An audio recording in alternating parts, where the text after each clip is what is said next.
Scene 4. The Spirit of Christmas Present. A light comes on. Scrooge becomes aware of it and goes slowly to it. He sees the second spirit, the Spirit of Christmas Present, who looks like Fezziwig. Scrooge. Fezziwig!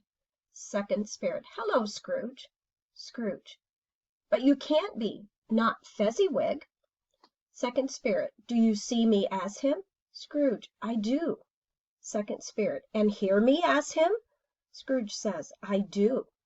Second spirit. I wish I were the gentleman, so as not to disappoint you. Scrooge. But you're not? Second spirit. No, Mr. Scrooge, you have never seen the like of me before.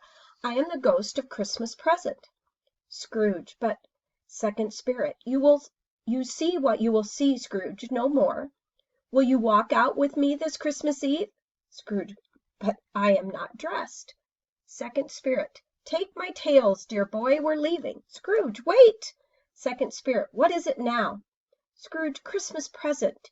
Did you say? Second spirit. I did. Scrooge. Then we are traveling here. Is this town? London, just down there? Second spirit. Yes, yes, of course. Scrooge. Then we could walk. Your flying is, well, too sudden for an old man. Well? Second spirit. It's your Christmas, Scrooge. I am only the guide. Scrooge, puzzled. Then can we walk? The spirit nods. Where are you guiding me to? Second spirit. Bob Cratchit's. Scrooge. My clerk? Second spirit. You did want to talk to him. Scrooge pauses, uncertain as how to answer. Don't worry, Scrooge. You won't have to. Scrooge, trying to change the subject to cover his error. Shouldn't be much of a trip. With 15 bob a week, how far can it be?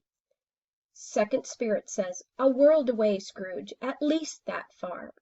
Scrooge and the spirit start to step off a curb when a funeral procession enters with a child's coffin, followed by the poorhouse children who are singing. Seated on top of the coffin is the little girl. She and Scrooge look at one another. That is the way to it, Scrooge. The procession follows the coffin off stage. Scrooge and the spirit exit after the procession. As they leave, the light focuses on Mrs. Cratchit and her children. Mrs. Cratchit sings as she puts Tiny Tim and the other children to bed, all in one bed. She pulls a dark blanket over them. Mrs. Cratchit singing, when you wake, you shall have all the pretty little horses, blacks and bays, dapples and grays, all the pretty little horses. To sleep now, all of you, Christmas tomorrow. She kisses them and goes to Bob Cratchit, who is by the hearth. How did our little Tiny Tim behave? Bob Cratchit. As good as gold and better. He told me coming home that he hoped this people saw him in church because he was a cripple, and it might be pleasant to them to remember upon Christmas Day who made the lame to walk and the blind to see. Mrs. Cratchit. He's a good boy. The second spirit and Scrooge enter. Mrs. Cratchit feels a sudden draught. Oh, the wind! She gets up to shut the door. The second spirit says, hurry. He nudges Scrooge in before Mrs. Cratchit shuts the door. Scrooge. Hardly hospitable is what I'd say. Second spirit. Oh, they'd say a great deal more, Scrooge, if they could see you. Scrooge. Oh, they should they? Second spirit. Oh, yes, I think they might. Scrooge. Well, I might have a word for them. Second spirit. You're here to listen. Scrooge. Oh, yes, all right. By the fire. Second spirit. But not a word. Ben Cratchit, raising his glass. My dear, to Mr. Scrooge. I give you Mr. Scrooge, the founder of the feast. Mrs. Cratchit says, the founder of the feast, indeed! I wish I had him here. I'd give him a piece of my mind to feast upon, and I'd hope he'd have a good appetite for it. Bob Cratchit. My dear, Christmas Eve. Mrs. Cratchit.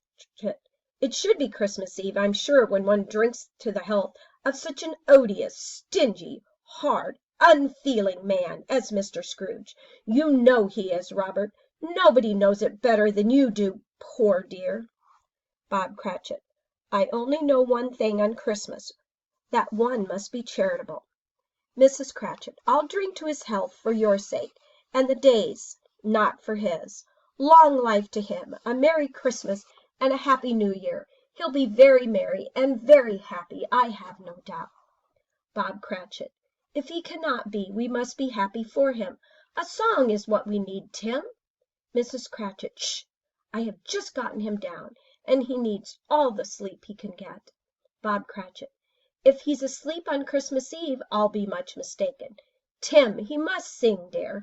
There is nothing else that will make him well. Yes, father. Bob Cratchit, are you awake? Tiny Tim, just a little. Bob Cratchit, a song then. The children awaken and, led by Tiny Tim, sit up to sing. What child is this who laid to rest on Mary's lap is sleeping? Scrooge holds up his hands. All stop singing and look at him. I have seen enough.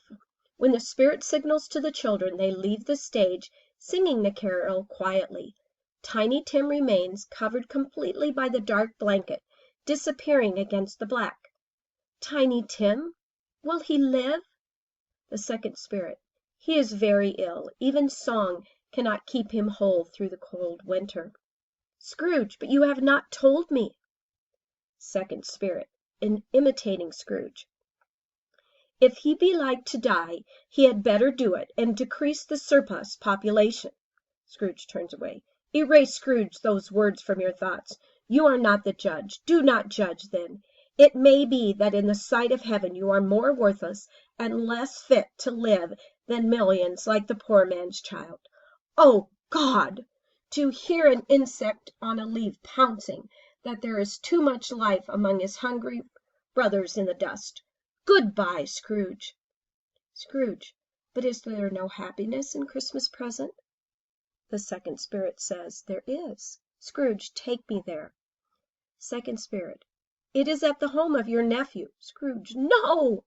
Second spirit, disgusted with Scrooge, then there is no more. Scrooge, but that isn't enough. You must teach me.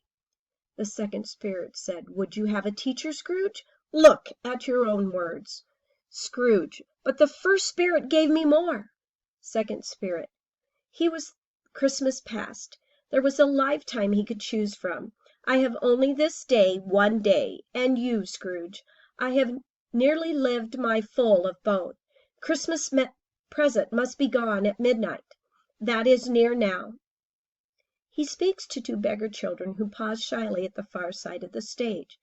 The children are thin and wan. They are barefoot and wear filthy rags. Come! They go to him. Scrooge, is this the last spirit who is to come to me? Second spirit, there are no spirits. They are real. Hunger, ignorance, not spirits, Scrooge, passing dreams. They are real. They walk your streets, look to you for comfort, and you deny them. Deny them too long, Scrooge. They will grow and multiply, and they will not remain children. Scrooge, have they no refuge, no resource? Second spirit, once again imitating Scrooge. Are there no prisons? Are there no workhouses? Come, it's Christmas Eve.